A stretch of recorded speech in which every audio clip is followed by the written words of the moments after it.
Grand Prix Insights is presented by Allianz. After 1 year of absence, Montreal is back in the Formula One calendar. Welcome to the Canadian Grand Prix. Many fantastic races were on this track.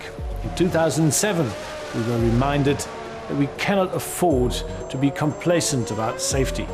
Polish driver Robert Kubica survived a terrible crash without being seriously injured, mainly due to the protection of his carbon fiber monocoque, which is by now FIA standard.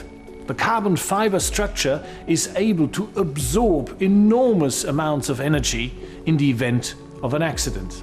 Another very important milestone in safety for Formula One. Nico, I guess you're mainly focusing on the most difficult parts of the track while preparing for the race.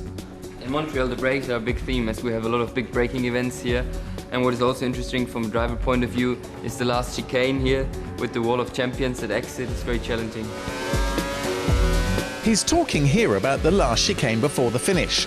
The drivers approach it at over 300 kilometers per hour and have to brake heavily. Go into it with too much momentum and you can hit the wall at the end, as many champions before have done, hence the name.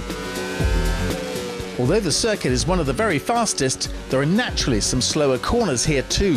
Finding the right setup is a tricky job for the teams. Montreal is most extreme because of the very high low downforce level and very high top speed and low cornering speed. So you have a very big difference between the end of straight speed and the apex speed. And the bigger this difference, the more energy you have to absorb. That's the task of the brakes, which here in Canada are put under extreme strain. Hard braking maneuvers develop temperatures of up to 1,000 degrees, causing oxidation and increased wear. As they do with the tyres, drivers here have to spread use of their brakes over the full race distance. Otherwise, in the last few laps at key spots on the circuit, like this hairpin, they'll be out-braked by their rivals. All the best on Sunday, Nico. Thank you. Grand Prix Insights was presented by Allianz.